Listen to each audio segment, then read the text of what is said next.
waxaan hay'adda maamulka United Somaliland State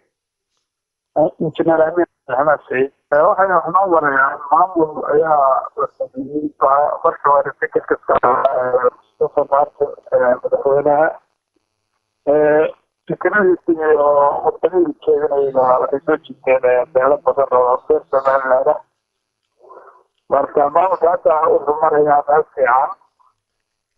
waana maamul ballaaran oo dadku u shaqeynayo waa iskeed walba gaarkiisa isku maamulayaa si siman baa wax loo qaybsanayaa waxaana ku midoobay maamulkan aan hadda hore aan u midoobin beesha reer Naakhir Awdal Khaatumo iyo qaybo ka mid ah beesha reer Sheekh Saxaaq Iise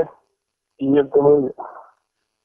dadka shini baa xitaa ku jiro iyagu Khaatumo raacsan oo qaybta si gaar ah marka xaguu ka jiraa maamulkaas waxa uu ka shaqeeyaa maamulka hadda gudaha iyo dibadda waa laga taageersan yahay laakiin maamulka weli waxa la sugayaa dhaqaalihii u baabgeliyaa gudaha laakiin dibadda wuxuu la jiraa xoog leh bishan adigu afaraad 13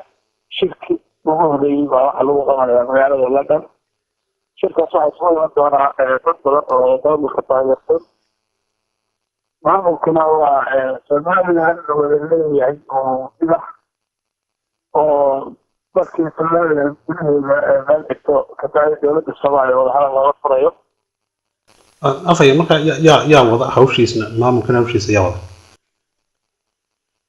hawshan waxaa wada madaxweynaha hadda mas'uuliyadda qaybta ku dhawaaqay marka ra'iisul wasaaraha jira oo ka soo jeeda beesha Qaafas iyo madaxweynaha ra'iisul wasaaraha Ingiriis ku tagayay waxaa la yiraahdaa Farxaan Cabdiqaadir Maxamed Xashari la dhahaa madaxweynaha Mareykanka ku jooga waa Mustafa Maxamed nin beesha reer Sheekh Saxaaq marka maamulku hadda Mustafa waa maamul sameeyo oo kala wasiirada kadibna hadda la soo magacaabayo shirkan markuu dhamaado waan gatay Somaliland gudaheeda markaas siday macquul idin ku tahay Somaliland waa dawlad dhisan oo xuduudaheedii iyo ciidamadeedii baa jooga sidee macquul idin ku tahay markaa inaad maamul dhex keentaan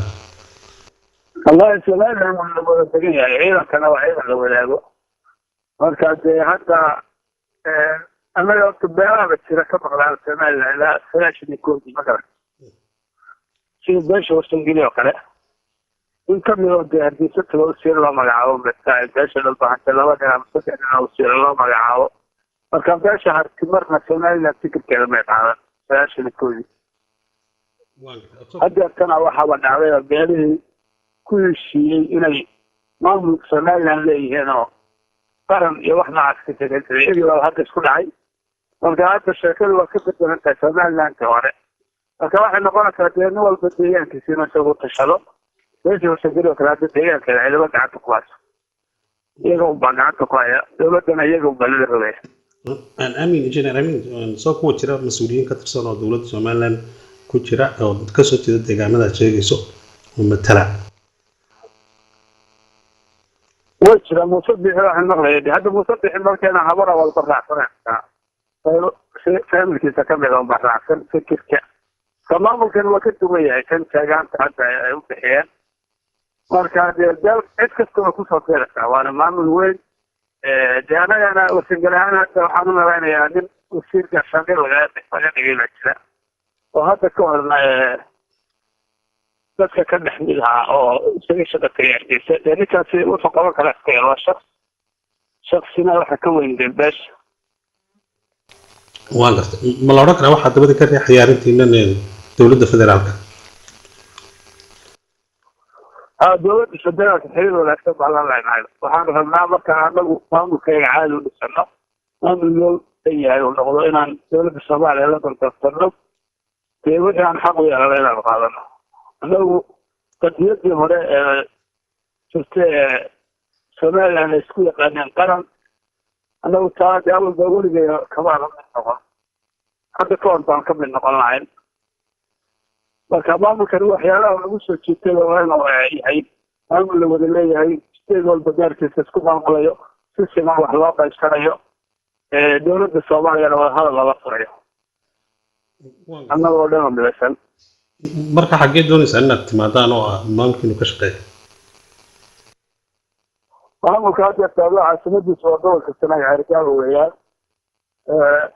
marka ugu horeysa anuu ku meel gaar ahaan waxaan u isticmaalaynaa magaalada kale aanu gacanta ku hayno. waan gartay oo halkaa Soomaaliland ba joogta ciidamadeedii oo ka talisa sidee macquul ku tahay markaa inaad timaadaan والله حلو في العلماء وسومالان قلت لنا وطن بلطة فكإنما المشاعر كانت المشاعر كرسية كبر طبعا فيها وقع أنا نقول السنة دي تذكر كم النور weli lama arag meel aad isugu timaadaan oo maamulkiinaas oo dhamaystiran ama shir aad ku qabateen marka laga reebo iyadoo shakhsiyaad meelo kala duwan ay ka hadlayaan ma la odhan karaa markaa oo iska shakhsiyaadkaasuna arrintiinu ma midaysna amin maamulka marka la dhisayo dee wuxuu leeyahay marka hore inuu qaato ka yimaadeen fikirka maamulka kole Mustafa Martin iyo dhowr dhalinyaro oo la shaqeynayay ka yimi fikirkii wuu balaartay maanta hadda uu Soomaaliya golaanaya oo ka soo jeeda deegaanka Baaqas dalina mid beesheeyo dad baahantay iyo dad balaarta marka hadda taayuu shirkadu ugu horeeyay ma ku qabanayna Ingiriiska markaas wax walba la kala ogaanaya maamulka awoodiis adigu muddaan saa fulayna waxaa arki doontaa deegaanada Soomaaliya oo hawlgal ka bilowday maamulka marka shirka waxaad ku dooranaysaa واشر وين مياه؟ هذا شيء دولة هنا كنا مستوعبنا دولة السعودية أنا هنا يا خالد هذا هذا الدجالة هذا تمام كله تتعين ونقول يا مام الشعراء مركلوا قربان خير والله ملقيه بقى من حين تبشروا أنت هاي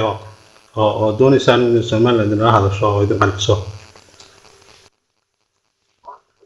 سمان الله جاي ما تذكي دبوا كان حسي وطلع لو يركع عرفتي وحتى لكن ما كان يقول حد وكليرا سبيل على حد شكل وكفل على طبيب له أول بعد ما اشتغل وأنا أول نفس لا عاد وقبل عين وكان شكل ما شكل بالعرب وكان ضابط يوم كسرت في سلبة إلي وهذا من الحوالات في مصدق وهذا الله غفر ما يقول المصدر ما يعمل قلت أنه وحن كنت شغلنا وضع حق عيد عمد الذي لنا كل سيد اسمه علينا ربص بحث عنه يا جماعة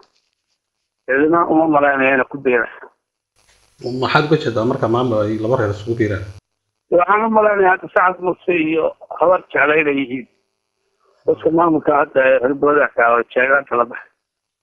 بس كلام ده البراء اسكا كرسا وكجرا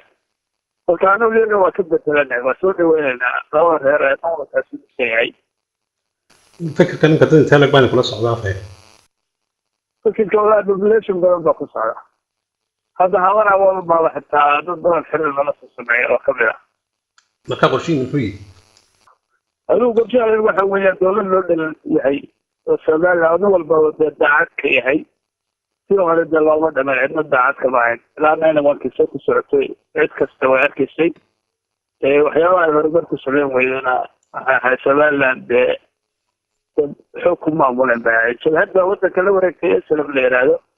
شو هذا بيعطيك أولياء قلت جينا نبدي أحكام صحيح هذا بقري عالي صحيح كنا قبضتين بعد ما من حول الصبحين بس كذا وين القطع ذي بغلين قليل أنا ما زمان لا أساس كل شيء هاي سوى سيد كل شيء بعد تركي ويقول دبلك الريح يتيرت ولا حتى الكيد ما كتير تبع شو حكى معنا الصحراء صومالي أنا بيت على كلابار من هو البوار يا عقل الله بركات رفاع سكينة شو حل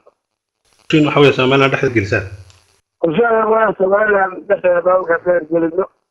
كان gacanta ku haynaa ka bilowno kadaayan xoraan bilowno sidaan Soomaaliland gacanta ugu dhigay ma laga yaabaa taas inay dagaal iyo dhib ay ku keento deegaamada wallahi dagaalkan taxta waa caad koob sano